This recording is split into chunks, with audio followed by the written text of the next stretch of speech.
High dears, communication is the கீன்னு சொல்லுவாங்கல்ல.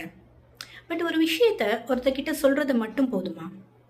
அவங்களுக்கு அது எப்படி கன்வே ஆச்சு, அவங்க அதை எப்படி ரிசீவ் பண்ணிக்கிட்டாங்க அப்படிங்கிற ஒன்று இருக்குல்ல.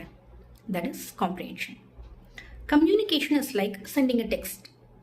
Reading and understanding the text correctly is comprehension. Matters a lot in a relationship.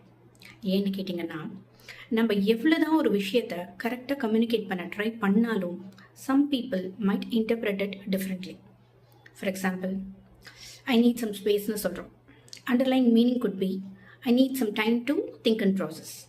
ஆனால் they might interpret it like, நான் உனக்கு டிஸ்டர்பன்ஸாக இருக்கேனா, you don't want me anymore, அந்த மாதிரி.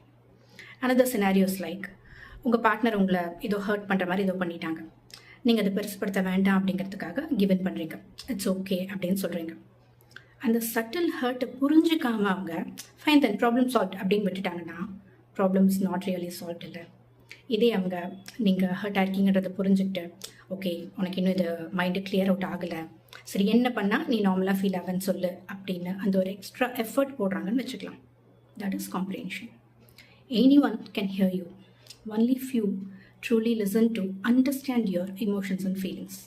That is comprehension. That is connection.